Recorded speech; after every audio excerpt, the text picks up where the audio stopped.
ಏಳನೇ ತರಗತಿ avoid plastics English chapter grammar ವಿಭಾಗವನ್ನು ನೋಡೋಣ.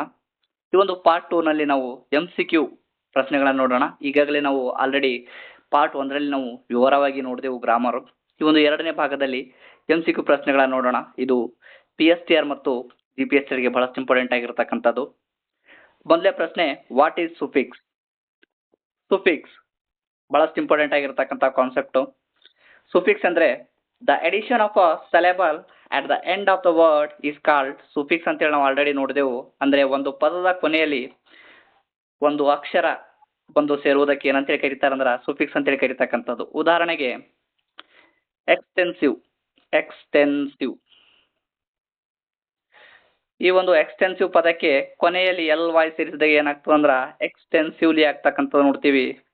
ಇಲ್ಲಿ LY ಏನಂದ್ರೆ ಇದು ಸುಫಿಕ್ಸ್.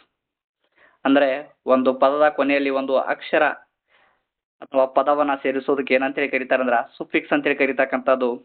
ಅಂದ್ರೆ the addition of a syllable at the end of the word is called suffix ಅಂತಕ್ಕಂಥದ್ದು. ಹಾಗಾದ್ರ ಸರಿಯಾದ ಉತ್ತರ ಬಂದ್ಬಿಟ್ಟು ಆಪ್ಷನ್ ನಂಬರ್ ಸಿ ಇದಕ್ಕೆ ಸರಿಯಾದ ಉತ್ತರ. ಎಂಡ್ ಆಫ್ ಅ ವರ್ಡ್ ಅಂತಕ್ಕಂಥದಕ್ಕೆ ಸರಿಯಾದ ಉತ್ತರ. ಅದೇ ರೀತಿಯಾಗಿ ನೆಕ್ಸ್ಟ್ ಪ್ರಶ್ನೆ,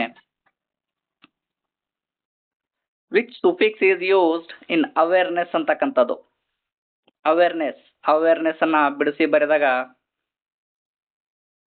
ಅವೇರ್ ಪ್ಲಸ್ ನೆಸ್ ಅಂತ ಹೇಳಿ ನೋಡ್ತೀವಿ. ಇಲ್ಲಿ ನಾವು ನೋಡ್ತೀವಿ ಇಲ್ಲಿ ಕೊನೆಯಲ್ಲಿ NESS ಅಂತ ಹೇಳಿ ನೋಡ್ತೀವಿ. ಈ ಒಂದು ಸುಫಿಕ್ಸ್ ನ ಸೇರಿಸುವ ಮೂಲಕ ಏನಾಗ್ತದೆ ಅಂದ್ರ ಅವೇರ್ ಪದಕ್ಕೆ ನೆಸ್ ಅಂತಕ್ಕಂಥ ಸುಫಿಕ್ಸ್ ಅನ್ನ ಬಳಸಿದಾಗ ಏನಾಗ್ತದೆ ಅಂದ್ರ ಅವೇರ್ನೆಸ್ ಆಗ್ತಕ್ಕಂಥದ್ದು ನೋಡ್ತೀವಿ. ಹಾಗಾಗಿ ಸರಿಯಾದ ಉತ್ತರ ಆಪ್ಷನ್ ನಂಬರ್ ಬಿ. ಪ್ರಶ್ನೆ, which word is form using LY suffix? ಕೆಳಗಡೆ ನೋಡ್ತೀವಿ LY ಅನ್ನ ಸೇರಿಸಿದ ಸುಫಿಕ್ಸ್ ಯಾವುದು ಅಂದ್ರೆ ಇದಕ್ಕೆ ಸರಿಯಾದ ಉತ್ತರ ಆಪ್ಷನ್ ನಂಬರ್ ಸಿ, ಎಕ್ಸ್ಟೆನ್ಸಿವ್. ಇದಕ್ಕೆ LY ಅನ್ನ ಸೇರಿಸಿದಾಗ ಏನಾಗ್ತದೆ ಅಂದ್ರೆ ಎಕ್ಸ್ಟೆನ್ಸಿವ್ಲಿ ಆಗ್ತಕ್ಕಂಥದ್ದು ನೋಡ್ತೀವಿ. ಅದೇ ರೀತಿಯಾಗಿ which of the following is on interrogative word? Interrogative ಈಗಾಗಲೇ ನಾವು ನೋಡಿದೆವು. Interrogative word is use for asking question ಅಂತ ಹೇಳಿ. ಅಂದ್ರೆ ಬಹಳಷ್ಟು ಇಂಪಾರ್ಟೆಂಟ್ ಆಗಿರ್ತಕ್ಕಂಥದ್ದು ಪ್ರಶ್ನೆಯನ್ನ ಕೇಳಲು ಬಳಸ್ತಕ್ಕಂತಹ ಪದಗಳು. ಈ ಒಂದು ಪ್ರಶ್ನೆಯನ್ನ ಕೇಳಲು ಬಳಸ್ತಕ್ಕಂತಹ ಪದವನ್ನೇ ಏನಂತೇಳಿ ಕರೀತಾರೆ ಅಂದ್ರ ಇಂಟ್ರಾಗೇಟಿವ್ ಅಂತೇಳಿ ಕರೀತಕ್ಕಂಥದ್ದು. ಅಂದ್ರೆ interrogative word use for asking a question. Example, what ಅಂತಕ್ಕಂಥದ್ದು ವಾಟ್ ಅಂದ್ರೆ ಏನು. ಅದೇ ರೀತಿಯಾಗಿ ವಿಚ್ ಅಂದ್ರೆ ಯಾವುದು. ಅದೇ ರೀತಿಯಾಗಿ ವೆನ್ ಅಂದ್ರೆ ಯಾವಾಗ. ವೈ ಅಂದ್ರೆ ಏಕೆ. ಹೂ ಅಂದ್ರೆ ಯಾರು. ಅದೇ ರೀತಿಯಾಗಿ ವೇರ್ ಅಂದ್ರೆ ಎಲ್ಲಿ ಅಂತಕ್ಕಂಥದ್ದು. ಇದಕ್ಕೆ ಸರಿಯಾದ ಉತ್ತರ ಆಪ್ಷನ್ ನಂಬರ್ ಬಿ. ಅದೇ ರೀತಿಯಾಗಿ ಹೌ ಬರ್ತಕ್ಕಂಥದ್ದು ನೋಡ್ತೀವಿ. ಬಹಳಷ್ಟು ಇಂಪಾರ್ಟೆಂಟ್ ಆಗಿರ್ತಕ್ಕಂಥದ್ದು. ಈ ಹೌ ಮೇಲೆ ಕೂಡ ಪ್ರಶ್ನೆಗಳು ಕೇಳ್ತಾ ಬರ್ತಕ್ಕಂಥದ್ದು ನೋಡ್ತೀವಿ. ಹೌ ಅಂದ್ರೆ ಹೇಗೆ ಅಂತಕ್ಕಂಥದ್ದು. ಇದು ಕೂಡ interrogative. Which word does not start with WH ಅಂತಕ್ಕಂಥದ್ದು. ಈಗಾಗಲೇ ನಾವು ನೋಡಿದೆವು ಇಂಟ್ರಾಗೇಟಿವ್ ಅಂದ್ರೆ ಪ್ರಶ್ನಾರ್ಥಕಗಳು. ಇವುಗಳನ್ನ ಪ್ರಶ್ನೆಯಲ್ಲಿ ಕೇಳಲು ಬಳಸ್ತಕ್ಕಂಥ ಪದಗಳು ಆಸ್ಕಿಂಗ್ ಅ ಕ್ವಶನ್ ಅಂತ ಹೇಳಿ ನೋಡಿದೆವು. ಅಂದ್ರೆ ಇವುಗಳು ಸ್ಟಾರ್ಟ್ ಆಗ್ತಕ್ಕಂಥದ್ದು ನೋಡ್ತೀವಿ ಬಹುತೇಕವು WH ನಿಂದ. ಆದರೆ ಇಲ್ಲಿ ಯಾವುದು WH ನಿಂದ ಸ್ಟಾರ್ಟ್ ಆಗುವುದಿಲ್ಲ ಅಂತಕ್ಕಂಥದ್ದು. ನಾನು ಕೊನೆಯಲ್ಲಿ ಹೇಳದೆ ಇದಕ್ಕೆ ಸರಿಯಾದ ಉತ್ತರ ಬಂದ್ಬಿಟ್ಟು ಹೌ ಅಂತಕ್ಕಂಥದ್ದು. ಈ ಒಂದು ಹೌ ಅಂತಕ್ಕಂಥದ್ದು, ಹೌ ಅಂದ್ರೆ ಹೇಗೆ ಅಂತಕ್ಕಂಥದ್ದು. ಇದು ಪ್ರಶ್ನೆಯನ್ನ ಕೇಳಲು ಬಳಸ್ತಕ್ಕಂಥ ಪದ ಇಂಟ್ರಾಗೇಟಿವ್. ಆದ್ರೆ ಇದು WH ನಿಂದ ಸ್ಟಾರ್ಟ್ ಆಗುವುದಿಲ್ಲ, ಬದಲಾಗಿ ಇದು S ನಿಂದ ಸ್ಟಾರ್ಟ್ ಆಗ್ತಕ್ಕಂಥದ್ದು ನೋಡ್ತೀವಿ. ಹಾಗಾಗಿ ಇದಕ್ಕೆ ಸರಿಯಾದ ಉತ್ತರ ಹೌ ಅಂತಕ್ಕಂಥದ್ದು. How is the only question word not start with WH ಅಂತ ಹೇಳಿ ನೋಡ್ತೀವಿ. ಬಹಳಷ್ಟು ಇಂಪಾರ್ಟೆಂಟ್ ಆಗಿರ್ತಕ್ಕಂಥದ್ದು. ಇದು ಕೂಡ ಇದ್ರ ಮೇಲೆ ಕೂಡ ಪ್ರಶ್ನೆಗಳು ಬರ್ತಕ್ಕಂಥ ಸಾಧ್ಯತೆ ಇರ್ತಕ್ಕಂಥದ್ದು ನೋಡ್ತೀವಿ.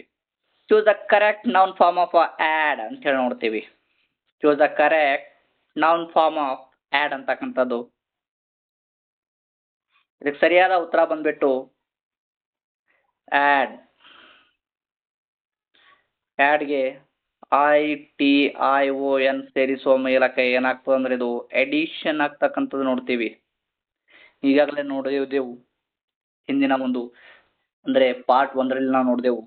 ಆ್ಯಡ್ಗೆ ITION ಸೇರಿಸಾಗ ಏನಾಗ್ತದ ಎಡಿಷನ್ ಆಗ್ತಕ್ಕಂಥದ್ದು ನೋಡ್ತೀವಿ. ಇದಕ್ಕೆ ಸರಿಯಾದ ಉತ್ತರ ಆಪ್ಷನ್ ನಂಬರ್ ಇದಕ್ಕೆ ಸರಿಯಾದ ಉತ್ತರ. ಅದೇ ರೀತಿಯಾಗಿ ನೆಕ್ಸ್ಟ್,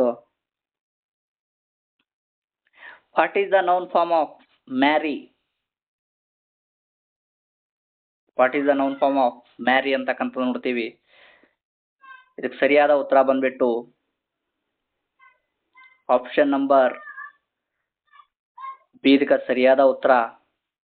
ಅಂದ್ರೆ ಮ್ಯಾರಿ ಪ್ಲಸ್ ಏಜ್ ಏನಾಗ್ತದ ಮ್ಯಾರೇಜ್ ಆಗ್ತಕ್ಕಂಥದ್ದು ನೋಡ್ತೀವಿ. ಇದು ನೌನ್ ಫಾರ್ಮ್. ಇದಕ್ಕೆ ಸರಿಯಾದ ಉತ್ತರ option number B. Which pair is correct ಅಂತಕ್ಕಂಥದ್ದು, ಇವುಗಳಲ್ಲಿ ಯಾವುದು ಸರಿಯಾದ ಜೋಡಿ? ಇಲ್ಲಿ ಪರ್ಫಾರ್ಮ್ ಅಂತ ಹೇಳಿ ನೋಡ್ತೀವಿ. ಪರ್ಫಾರ್ಮ್, ಈ ಪರ್ಫಾರ್ಮ್ಗೆ ಆನ್ಸ್ ಅನ್ನ ಸೇರಿಸುವ ಮೂಲಕ ಏನಾಗ್ತದೆ ಅಂದ್ರೆ ಇದು ನಾಮಪದ ಆಗ್ತಕ್ಕಂಥದ್ದು ನೋಡ್ತೀವಿ. ಆನ್ಸ್ ಅಂದ್ರೆ ಪರ್ಫಾರ್ಮೆನ್ಸ್ ಅಂತಕ್ಕಂಥದ್ದು ಇದಕ್ಕೆ ಆಪ್ಷನ್ ನಂಬರ್ ಇದಕ್ಕೆ ಸರಿಯಾದ ಉತ್ತರ. ಅದೇ ರೀತಿಯಾಗಿ what is the noun form of inspire? ಸರಿಯಾದ ಉತ್ತರ ಬಂದ್ಬಿಟ್ಟು ಇನ್ಸ್ಪೈರ್ಗೆ ಇನ್ಸ್ಪೈರ್. ಇದಕ್ಕ ATION ಸೇರಿಸುವ ಮೂಲಕ ಏನಾಗ್ತದೆ ಅಂದ್ರ ಇನ್ಸ್ಪಿರೇಷನ್ ಆಗ್ತಕ್ಕಂಥದ್ದು ನೋಡ್ತೀವಿ. ಆಪ್ಷನ್ ನಂಬರ್ ಬಿ ಇದಕ್ಕೆ ಸರಿಯಾದ ಉತ್ತರ. Which suffix is used in comfortable? Comfortable ಅಂತ ಪದಗಳಲ್ಲಿ ಕಂಫರ್ಟೇಬಲ್ ಪದದಲ್ಲಿ ಯಾವ ಒಂದು ಸುಫಿಕ್ಸ್ ಅನ್ನ ಆಡ್ ಮಾಡಲಾಗಿದೆ ಅಂತಕ್ಕಂಥದ್ದು. ಕಂಫರ್ಟ್ ಪ್ಲಸ್ ಏಬಲ್, ಒಂದು ಏಬಲ್ ಅಂತಕ್ಕಂಥ ಪದವನ್ನ ಇಲ್ಲಿ ಆಡ್ ಅನ್ನ ಮಾಡಲಾಗಿರ್ತಕ್ಕಂಥದ್ದು. ಹಾಗಾಗಿ ಸರಿಯಾದ ಉತ್ತರ option number B. Which is the noun form of burn? ಬರ್ನ ನೌನ್ ಫಾರ್ಮ್ ಬಂದ್ಬಿಟ್ಟು ಬರ್ತ್ ಆಗ್ತಕ್ಕಂಥದ್ದು. ಈಗಾಗಲೇ ನಾವು ಪಾರ್ಟ್ 1ನಲ್ಲಿ ನೋಡಿದೀವಿ.